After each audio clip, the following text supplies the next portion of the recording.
Hello viewers, in today's session we are going to discuss another important and conceptual problem from domain of functions.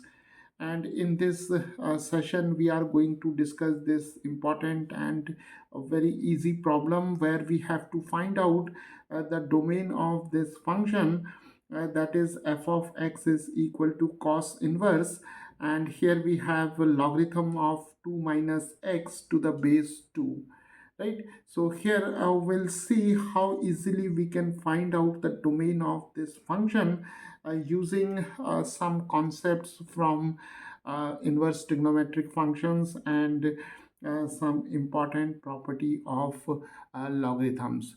So let us start. So here we'll find out all the valid values of x for which this function f of x is defined, right? So let us first concentrate on this term, that is logarithm of 2 minus x to the base 2. Now see, here we have 2 minus x, right? And if we wish to define logarithm of 2 minus x to the base 2 in the set of real numbers, then this 2 minus x must be greater than 0, right? So 2 minus x cannot be equal to 0, or 2 minus x cannot be less than 0, because in these two cases the logarithm of the negative numbers and logarithm of 0 is not defined, right, in the set of real numbers. So here the first condition to get the domain of this function f of x is that this 2 minus x must be greater than 0. So from this inequality we can now write x minus x is greater than minus 2, and multiplying both sides by -1 we have x less than 2, right? So here we have this condition, that is x is less than 2. So let us plot this condition or this inequality on the real number line. So we can now write here the real number line. Here we have minus infinity, here we have plus infinity, and here we have 2, right? So let us encircle this 2, which indicates that 2 is not included, right? So x cannot be equal to 2, and x less than 2 gives us this interval, that is from minus infinity to 2, right? So we have this interval, so this implies x belonging to minus infinity to 2. So now let us consider this inverse function, that is cosine inverse, right? So we know that from inverse trigonometric functions, that is the principal value branch of cos inverse theta is given by the interval that is 0 to pi, right? Whenever theta belongs to this interval, that is -1 to 1.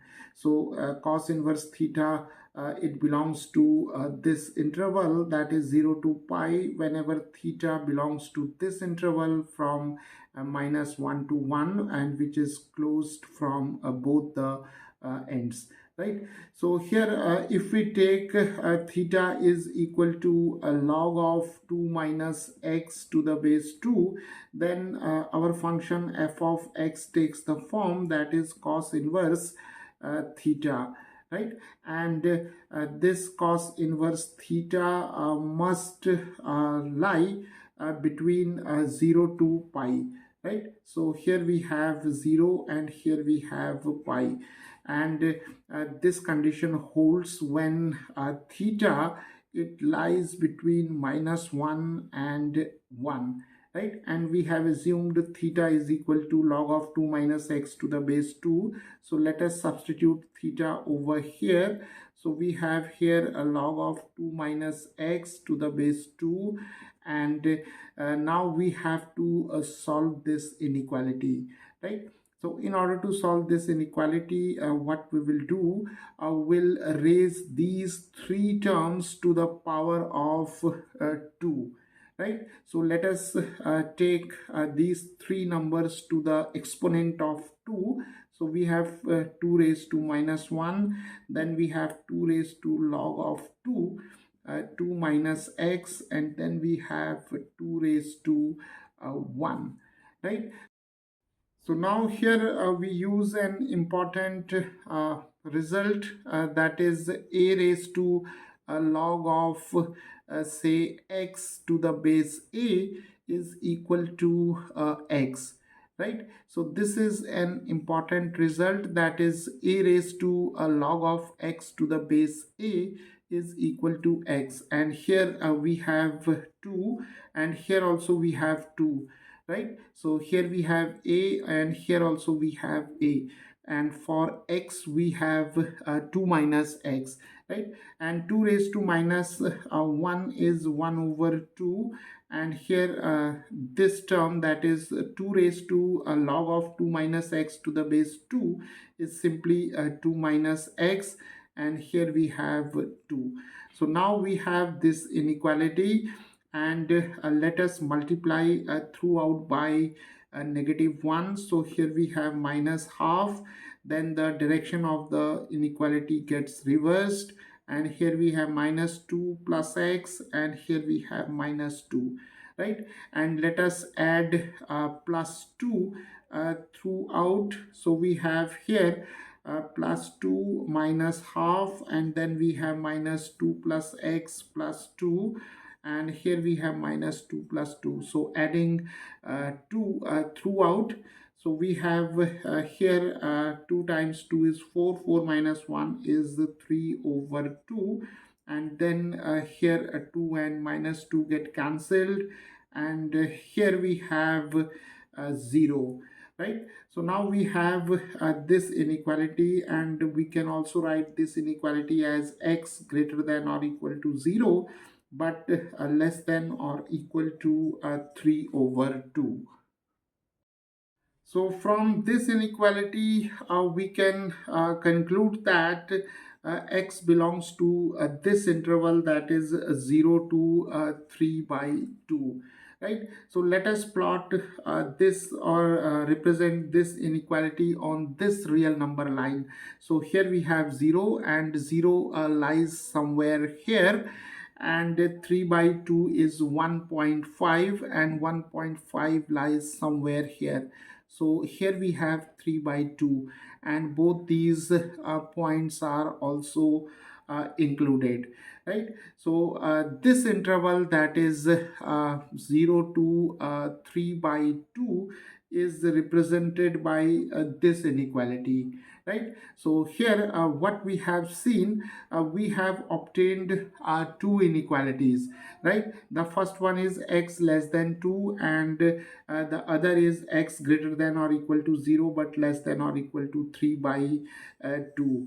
So now the domain of this function f of x is the intersection of these two intervals, right? So from the theory of functions, we know that if we have say two functions, say f1x and f2x, and if the domain of f1x is d1, and the domain of the function f2x is d2, and if f1x and f2x are connected together, and giving another function, say f of x, then the domain of this function f of x is given by the intersection of the domain d1 and d2, right? Because the common values of f1x and f2x is considered as the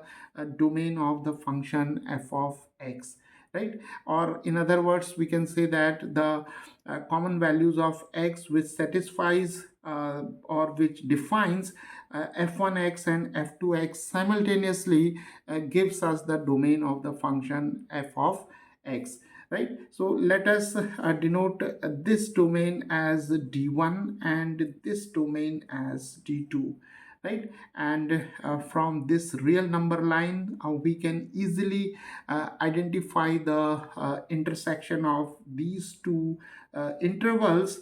That is, the domain of f of x is given by d. So d1 is minus infinity to 2 intersection, and here we have 0 to 3 by 2, right? And from this real number line representation, we can see that uh, this region, that is 0 to 3 by 2, is the common region between these two intervals. So our domain of this function f of x is given by this interval, that is 0 to 3 by 2.